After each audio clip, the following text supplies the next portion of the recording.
पहली बार प्रकाशन का मौका है। समाज कैसे स्वीकार करेगा मुझे पता नहीं। तो लेखक जैसा नहीं मानता। लेखक बहुत बड़े लोग होते हैं। धर्म धारण के लिए है, उदाहरण के लिए नहीं है। अध्ययन, आध्यात्म और आराध्य अगर तीनों एक हो जाएं तो ये जीवित मोक्ष है। भोजन और भजन ये मेरी मर्जी के, बाकी समाज का। भोजन में लहसुन प्याज नहीं खाता हूँ, सात्विक भोजन करता हूँ, तो मैं व्यवहार में बाकी के रास्ते क्यों अपनाऊं? छात्र जीवन में बहुत आक्रामक व्यक्ति था। अच्छा। और जब आपके पास में यौवन हो, उसमें पद मिल जाए, यश मिल जाए, तो बिगड़ ही सकते हो आप। कोई काम छोटा बड़ा नहीं होता। नमस्कार, मैं शिवेंद्र। वो सिर्फ नेता नहीं, एक यात्री हैं, शब्दों के, अध्यात्म के और नदी के किनारों के। जहां एक ओर इन्होंने संसद की गूंज सुनी, वहीं दूसरी ओर मौन में डूबी मां नर्मदा की परिक्रमा कर डाली। आज हमारे साथ प्रहलाद पटेल जी हैं, जो परिक्रमा नामक नई किताब लेकर आ रहे हैं। इस किताब में क्या है वो आज हम उन्हीं से जानेंगे। लेकिन ये जो आज की चर्चा होगी ये गैर राजनीतिक होगी। चर्चा का केंद्र होगा युवा, अध्यात्म और उनका पुस्तक प्रेम। तो आइए आप भी इस यात्रा में शामिल हो जाइए।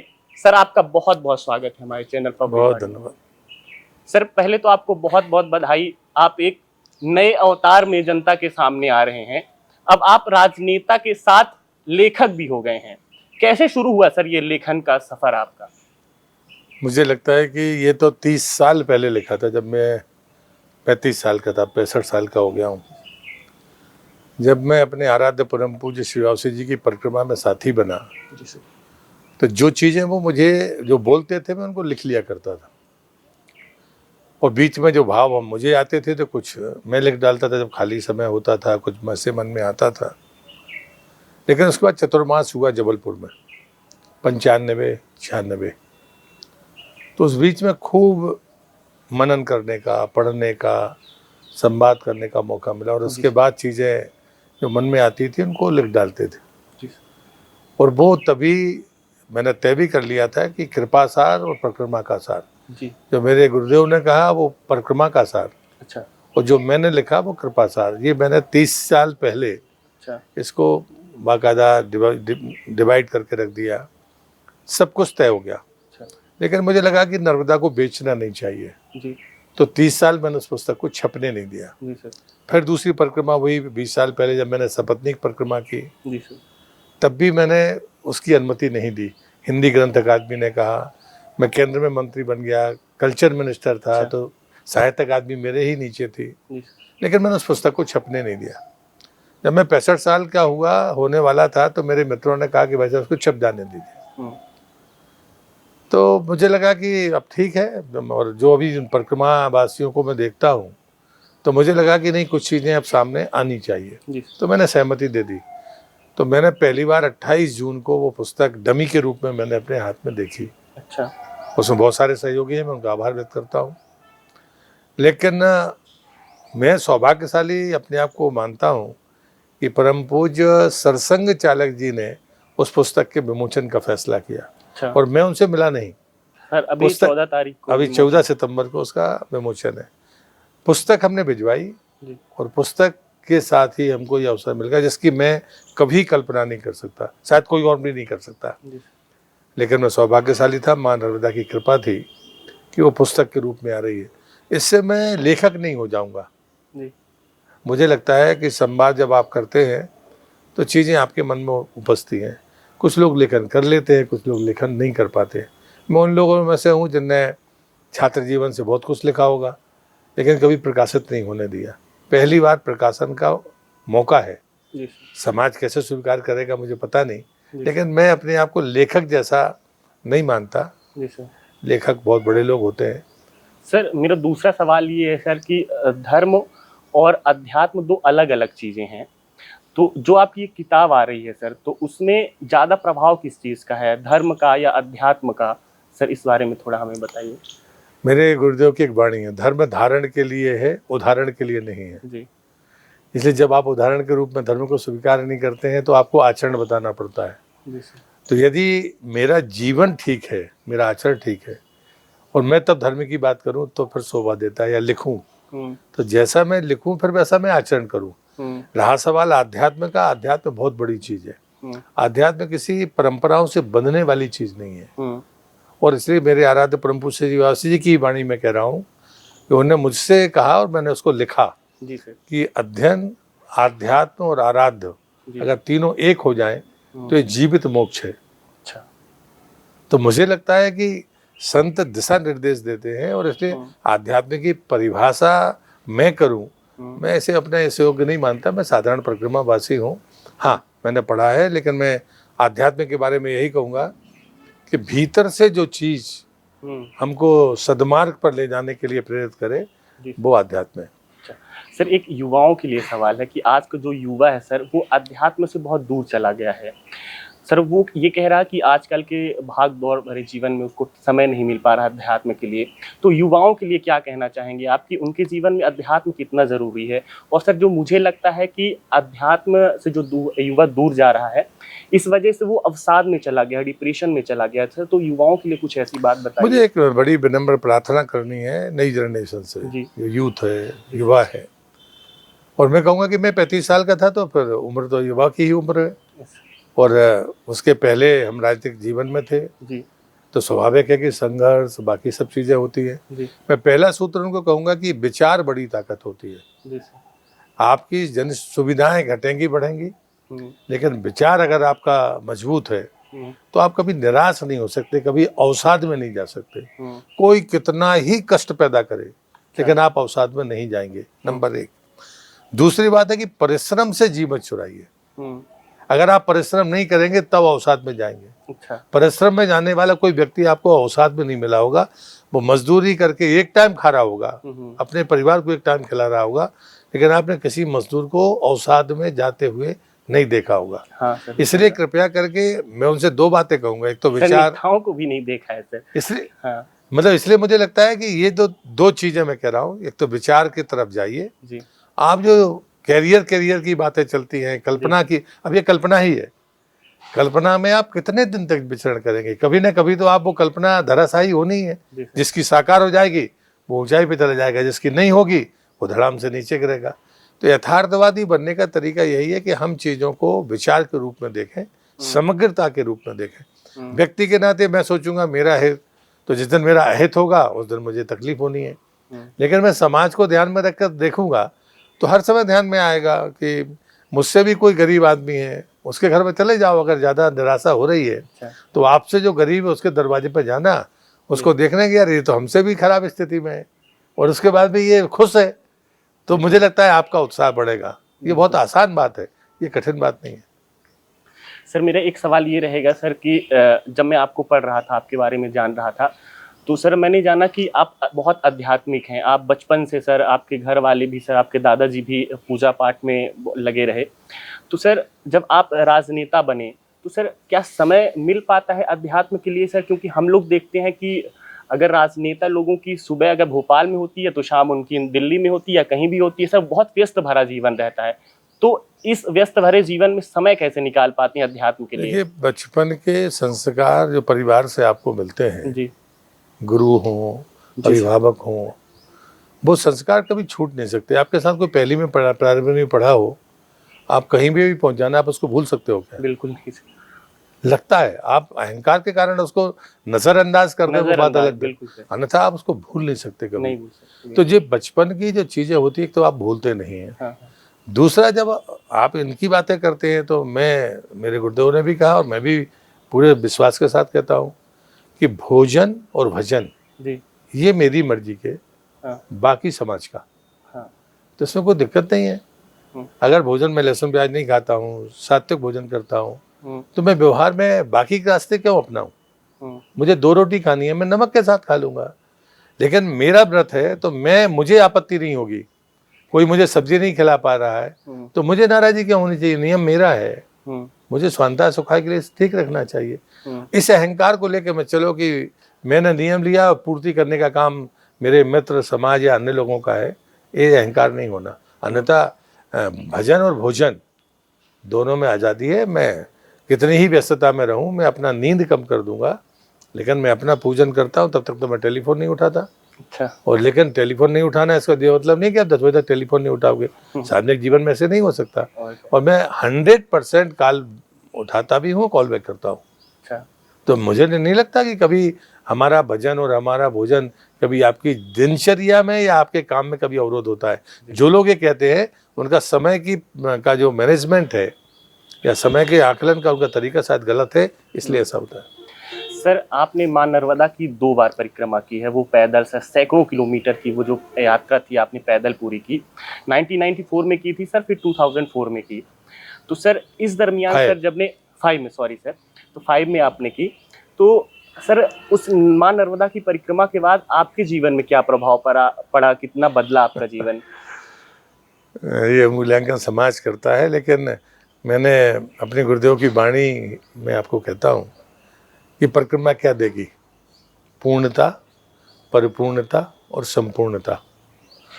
सबको पता है मैं छात्र जीवन में बहुत आक्रामक व्यक्ति था। अच्छा। और जब आपके पास में यौवन हो, उसमें पद मिल जाए, अच्छा, यश मिल जाए, अच्छा, तो बिगड़ ही सकते हो आप, ऐसा मानते हैं नहीं लोग। सर, होता भी। लेकिन शायद वो माँ नर्मदा की ही कृपा थी, मेरे गुरुदेव की कृपा थी कि जैसे समय गुजरता गया हमसे चीज़ें छूटती गई। तो इसको कृपा कहते हैं, कर और पा, ये कृपा। तो मुझे लगता है कि परिक्रमा से क्या मिला? तो परिक्रमा से मुझे यही मिला कि श्रम से को कभी नजरअंदाज मत करिए। परिक्रमा की मैं 3 शब्द कहूँगा कि व्यक्ति के सामने चुनौती 3 है, लालच है, भय है और अहंकार है।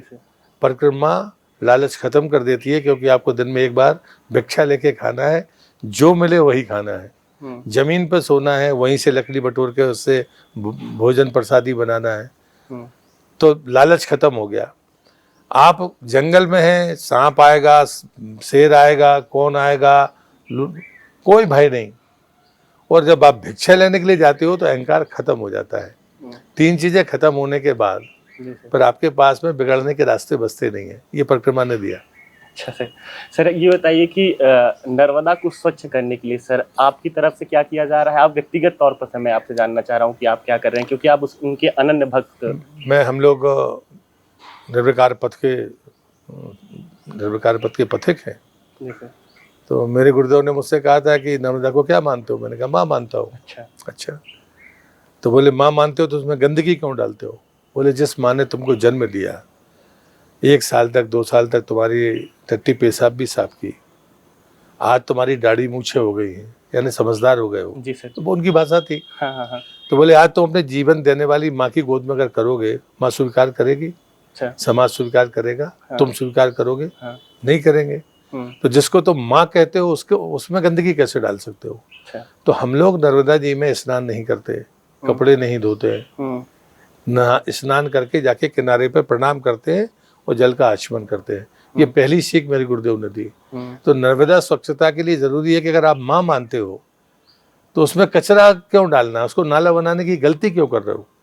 दूसरा, जब ये गंदगी आ गई तो फिर मेरे मन में भ्रम हुआ कि माँ है तो पैर कैसे डालेंगे। तो फिर मैं गया तो उन्होंने कहा कि माँ अगर बीमार हो जाए तो क्या मर्यादा का पालन करोगे? अगर वो गंदगी कर दे, साफ नहीं करोगे? दूसरे दिन गए, नाव में श्रीफल लिए, बीच नदी में उतरे और नर्मदा के जल के भीतर सफाई शुरू कर दी। अच्छा। बाद में सप्ताह में 1 दिन करते थे। फिर मुझे लगा कि नर्मदा 1200 से 1300 किलोमीटर से ज़्यादा बहती है। अच्छा। परिक्रमा 2700-2900 किलोमीटर है। जी सर। पर ये लंबाई 1400 किलोमीटर के आसपास है। तो 137 किलोमीटर मेरे जिले नरसिंहपुर में बहती है। तो मैंने तय किया कि पूरा देश बाकी साफ करेगा, 137 किलोमीटर तो हमें कर लेना चाहिए। पर जिस दिन मैं निकला तो जब तक मैं होशंगाबाद की बॉर्डर पर नहीं पहुंच गया, घर वापस नहीं आया। हजारों लोग जुटे, 67-68 लोग मेरे साथ रात में सोते थे, वो भी घर वापस नहीं गए। सुबह बाकी लोग आ जाते थे और नर्मदा को साफ किया और उसके परिणाम आज भी नरसिंहपुर में दिखते हैं। मुझे लगता है कि ये स्लोगन नहीं हो सकता, इसके लिए आपको करना पड़ेगा। सर आप अपने आप को पाठक के रूप में कैसे देखते हैं? आपको कोई ऐसी किताब याद हो जिसको पढ़ने के बाद आपके जीवन में कोई प्रभाव पड़ा हो या बहुत प्रभाव पड़ा हो? और कोई सर ऐसी 2-3 किताब हमें बताइए सर, जिसे हम युवाओं को वो पढ़नी ही चाहिए सर। मुझे लगता है कि मैं सबसे पहले मैंने दीनदयाल जी की पुस्तक को पढ़ा है। जी। तो दीनदयाल जी की राष्ट्र जीवन की दिशा एक पुस्तक है जिसमें बहुत छोटे छोटे लेख हैं। राज्य क्या है, राष्ट्र क्या है, बाकी चीज़ें क्या हैं। एक सामाजिक और राजनीतिक कार्यकर्ता या ना करे राजनीति, समाज जीवन में रहे तो अभी उसको पुस्तक पढ़नी चाहिए। नाम से हाँ, क्या उसका? राष्ट्र जीवन की दिशा। राष्ट्र जीवन की दिशा। उनकी और भी है, अर्थशास्त्र पर भी है, जी। राष्ट्र चिंतन है, और भी है, लेकिन ये सरल और दिमाग के प्रश्नों का उत्तर देने वाली है। अच्छा। डॉक्टर संपूर्णानंद की अधूरी क्रांति, अच्छा। ये भी कमोबेश वैसी ही पुस्तक है। अच्छा। लेकिन जब मैं ये लिख रहा था, जिस पुस्तक की आपने चर्चा की है, जी। तब मैंने डॉक्टर राधा कृष्णन जी की भगवत गीता पढ़ी है, मैंने तिलक की गीता भी पढ़ी है, लेकिन जो राधा कृष्णन जी की गीता है, भगवत गीता है, वो नौजवान को जरूर पढ़ना चाहिए। आज जो प्रश्न समाज के सामने खड़े हैं, उन प्रश्नों का बड़ा व्यवहारिक उत्तर उन्होंने दिया है। उन्होंने कहा कि मानवता जब भी अपने परिवर्तन के दौर से गुजरती है, कहीं ना कहीं कोई विचार पैदा होता ही है और वो हमें समाधान देता है। शर्त यह है कि वो हमारे मूल से जुड़ा हो। ये मतलब बड़ी सरल भाषा में उन्होंने कहा है। तो ऐसी अनेक बातें हैं जो मुझे लगता है कि नौजवान को पढ़नी चाहिए। और हमारे मन में जो प्रश्न है, अगर उनके उत्तर कहीं मिलते हैं, वही चीज़ें आपको प्रभावित करती है। वो दूसरी चीज़ आप कितने अच्छा लिख दीजिए, लेकिन आपके प्रश्न का उत्तर अगर उसमें नहीं है तो वो आपको कभी संतुष्ट नहीं करेगी, वो लेखन कितना ही उच्च स्तरीय क्यों ना हो। सर, सरकार महिला सशक्तिकरण के लिए बहुत सारी योजनाएं लाती हैं और अब तो सर पंचायत स्तर में भी महिलाओं को आरक्षण दिया जा रहा है। लेकिन सर एक शब्द है सर जो आज भी सर ग्रामीण स्तर पर बहुत बार सुना जाता है, वो है सर सरपंच पति का। तो इसके लिए सर आप क्या कर रहे हैं और सरकारें क्या कर रही हैं? मुझे लगता है कि अब कुछ कम हो गया होगा, आपने भी महसूस किया होगा। कम जनप्रतिनिधियों में जनपद अध्यक्ष और जिला पंचायत अध्यक्षों में तो मैंने कहा कि कोई प्रतिनिधि नहीं होगा, लेकिन कोई विधायक प्रतिनिधि बनकर आकर बैठ जाए तो आप उसको कुछ कर नहीं सकते हैं। लेकिन ये चुनौती थी, चुनौती है, और उसके संपूर्ण निदान का रास्ता यही है कि हम चुनाव को चुनाव की तरह देखें। लोकतंत्र की कीमत होगी, चीज़ें खत्म होंगी। एक होता है कि कानून का डंडा चले, उसके लिए हम तैयार हैं, लेकिन दूसरी चीज़ होती है कि समाज उस बात के लिए तैयार करे कि ऐसी नौबती क्यों आए कि हम किसी परजीवी आदमी को बनाएं और उसकी जगह पे दूसरे को काम करना पड़े। ये मतदाता को भी तय करना पड़ेगा। सर आप 2 बार केंद्रीय मंत्री रहे हैं, अभी आप सर कैबिनेट मंत्री हैं, दोनों में सर क्या फर्क है और चुनौतीपूर्ण दोनों में से ज़्यादा कौन है? अटल जी कहते थे कि कोई काम छोटा बड़ा नहीं होता लेकिन कुछ लोगों ने मुझसे कहा कि अरे आप केंद्र में थे और राज्य में आ गए। सबकी अपनी परिभाषाएं राजनीति में होती है। उत्तर मेरा यही है कि वहाँ पर हम पैसा होता है हमारे पास, हम देते हैं, फिर राज्य की रिपोर्ट के आधार पर कभी केंद्र के कोई राज्य मंत्री जाता है और देखता है। लेकिन राज्य में पैसा आपके पास आता है, आप उसे स्वयं खर्च करते हो और परिणाम देखते हो। रिपोर्ट जा रही है वो सही है नहीं, ये तय करने का अधिकार आपको है। रहा सवाल मेरा, तो मैं इसलिए गौरवान्वित हूँ कि शायद राज्य में वापस नहीं आता तो मैं 106 नदियों के उद्गम पर नहीं जा पाता, मैं केंद्र में रहकर तो नहीं जा सकता था। मेरे गुरुदेव ने तो मुझे 94 में कहा था, 30 साल निकल गए, हम वो काम नहीं कर पाए। मध्य प्रदेश में आए तो कम से कम एक काम वो मुझसे हो गया। मैं मुख्यमंत्री जी का आभारी हूँ, उन्हें जो विभाग दिया, अगर वो विभाग भी मेरे पास नहीं होता तो शायद नहीं कर पाता। तो विभाग मिला और ये अवसर मिला, तो मैं आज 106 नदियों के उद्गम पर होकर आया हूँ। वो मेरे जीवन का अनुभव भी है और भविष्य में भी शायद बहुत सारे रास्ते खोलेगा।